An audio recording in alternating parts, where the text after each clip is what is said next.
Ah, il faut trop que je vous montre ça. Il est 6h30 du matin. Je viens de me réveiller. Et regardez donc ce lever de soleil.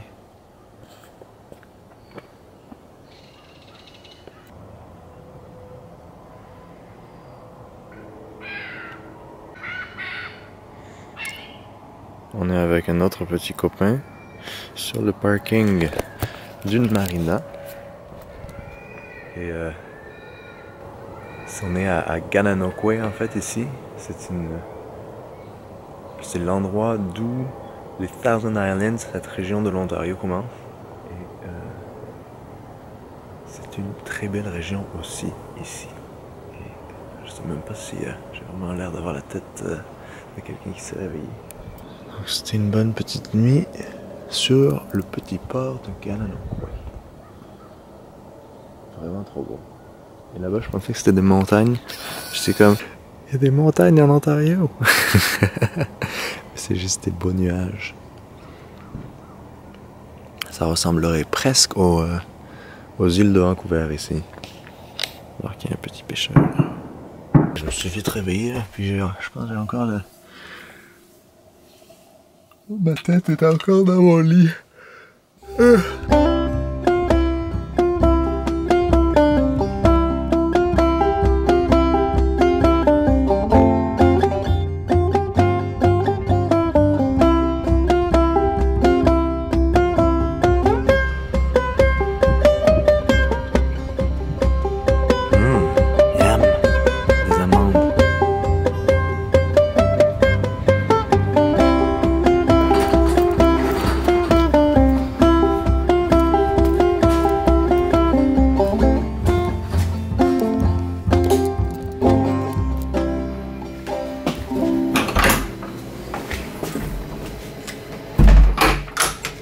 Alors une autre technique pour ceux qui n'ont pas de douche ou qui veulent pas utiliser leur eau dans leur douche, ou quand il fait un peu froid parfois ou quoi, c'est d'aller dans les marinas. Les marinas ont des douches soit gratuites, soit c'est comme 1$. Là normalement c'était 2$, mais la personne m'a juste fait passer, m'a dit d'y aller sans payer.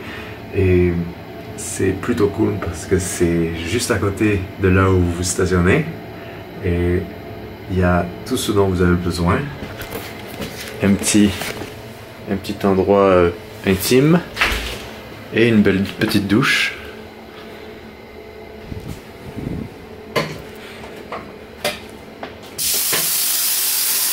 Avant de vous déshabiller, de faire toutes les petites choses, soyez sûr que l'eau fonctionne. Parce que ça m'est arrivé de tout me préparer et que l'eau fonctionnait pas. Vous avez l'air vraiment ridicule quand ça arrive. Et aussi une autre chose, c'est de... bon, après ceux qui font du camping ou des choses comme ça ont toujours ça, mais c'est de porter des gougounes, des petites sandales, pas comme mes bottes ici, parce que vous savez jamais qui a utilisé la douche avant vous. Mais en général, les douches publiques sont extrêmement... En tout cas, toutes les expériences que j'ai eues, j'ai toujours eu des douches publiques qui étaient en très bon état, parce qu'en fait, très peu de monde les utilise. Donc, voici le programme ce matin. Nous, on va prendre une petite douche. Et la saison, malheureusement, au Canada, en tout cas, des douches dans les marinas et dans les campgrounds et tout ça, elle finit assez tôt, vers octobre, je crois. Donc, de toute façon, après octobre, on ne transpire plus. Ok, arrêtons de parler, passons à l'action. Donc voilà, on a le petit t-shirt Ma vie en van. Et on est prêt pour repartir sur nos petites routes le long du lac Ontario qui est devenu maintenant le fleuve Saint-Laurent. Et oui, on est passé l'embouchure du fleuve, donc on remonte le fleuve. Le descendre, monte. Redescendre, monte. Je sais jamais c'est quoi le monter, descendre, je sais pas.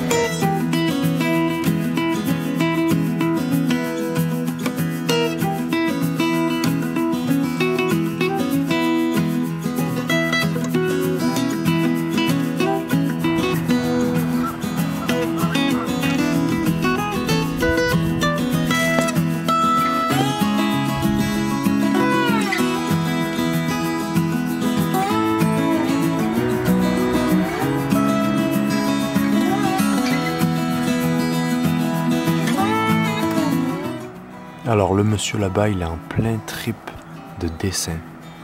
C'est assez magique. Comme il s'est posé là, puis il fait juste, il peint depuis tout à l'heure. Puis moi je l'observe et je le filme. Tout est dans tout.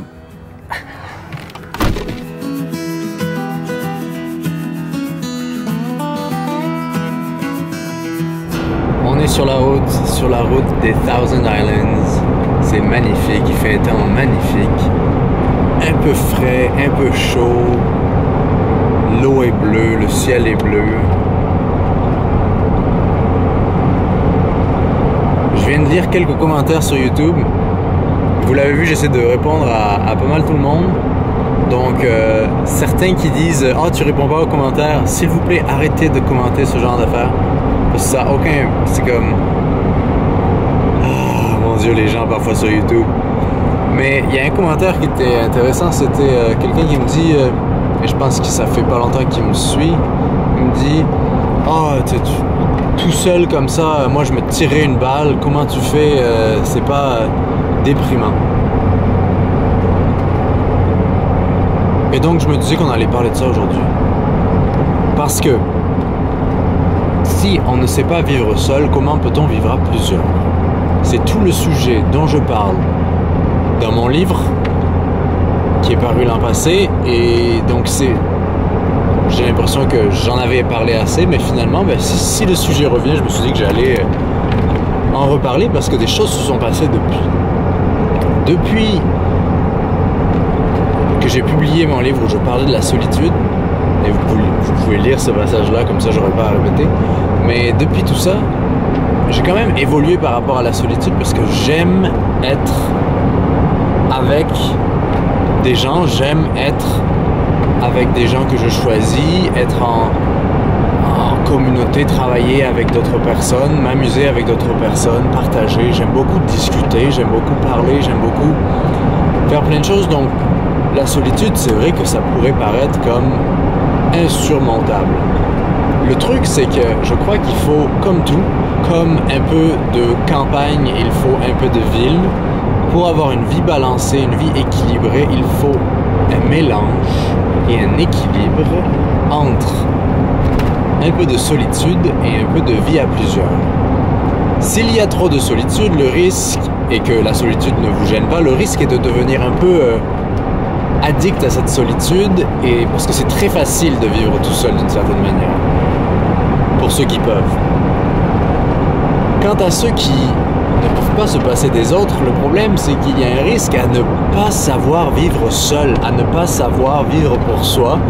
Et c'est un peu ça le point de ma vie en van, c'est aussi apprendre à vivre pour soi, apprendre ce qui est important, apprendre qui on est vraiment, se découvrir. Et c'est quelque chose qu'on ne fait pas assez parce qu'on cultive ce besoin constant d'être entouré, d'être actif, d'être occupé. Tout ça pour combler une sorte de vide, une sorte de silence qu'on n'est pas prêt à affronter. Et moi, tout ce que, même quand je me sens seul, après avoir passé du temps avec des gens, avoir eu beaucoup d'activités, je sais que c'est important pour moi aussi de me retrouver seul, et je respecte beaucoup quand les gens aussi, eux également, veulent se retrouver seuls, parce que c'est extrêmement important de retrouver une solitude pour se recentrer et pour pouvoir ne pas oublier ce que l'on est. D'où l'importance de cultiver la solitude. Et je comprends les deux bords en fait, comment on peut devenir addict à l'un des deux, soit être tout seul, soit être à plusieurs. Mais quand on est à plusieurs, le problème c'est qu'après, on se laisse aller. Et j'ai toujours, moi, cette peur de me laisser aller, et j'aime pas ça parce que ça me fait prendre des mauvaises décisions.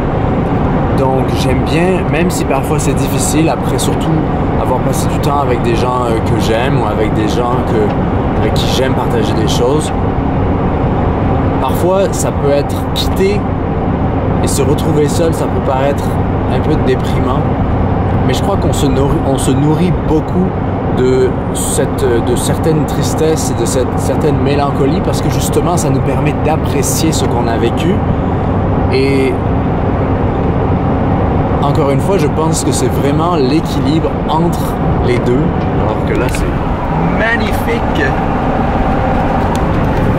Je crois que c'est l'équilibre entre les deux qui donne toute la magie d'être en groupe avec des amis ou faire quelque chose quand on n'est pas seul et faire des choses quand on est seul.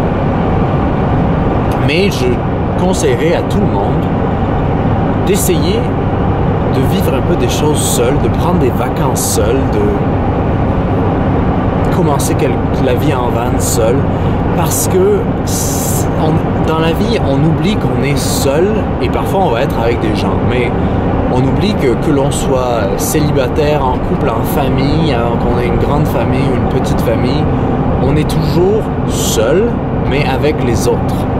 Et c'est, je pense, une confusion que les gens ont, qui croient que quand ils sont en couple, ils sont un, quand ils sont une famille, ils ne sont qu'un, etc., etc.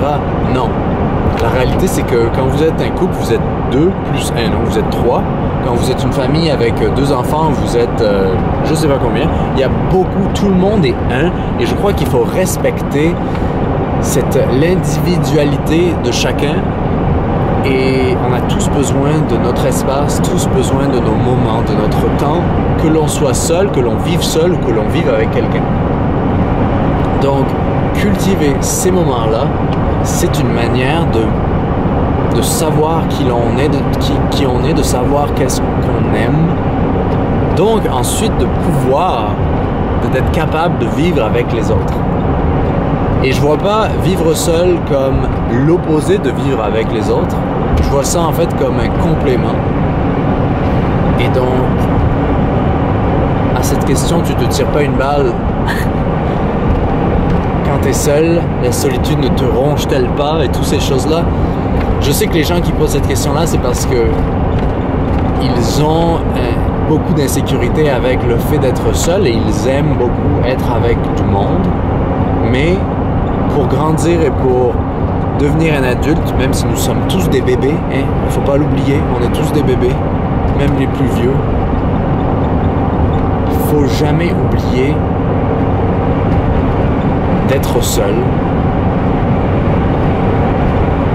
pour être avec le monde. C'est donc ma réponse un peu élaborée au commentaire sur la solitude. Parce que la solitude, il y a des avantages et des inconvénients. Être avec des gens et être en groupe, il y a des avantages et des inconvénients. Je ne vais pas revenir sur eux, j'avais fait une vidéo là-dessus il y a très longtemps. Mais dans Into the Wild, il y a beaucoup de gens qui me sortent toujours l'exemple. Le bonheur ne vaut d'être vécu si il n'est pas partagé, quelque chose comme ça.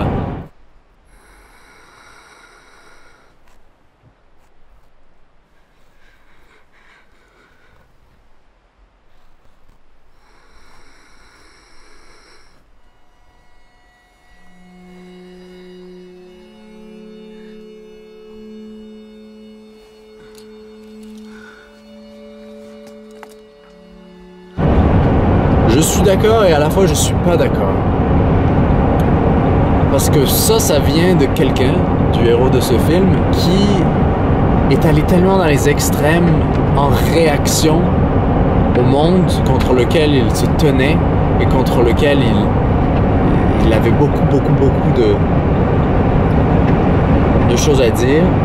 Finalement, il se retrouve tout seul et là, il découvre cette réalité du besoin des autres.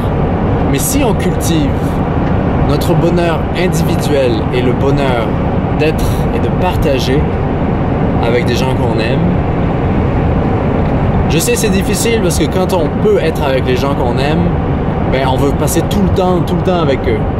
Mais même s'il y a ce confort-là de pouvoir être toujours avec des gens, il faut pouvoir avoir des moments plus calmes. Donc soyez seul, soyez avec les autres, soyez vous-même. C'est la leçon qu'on doit tous se rappeler.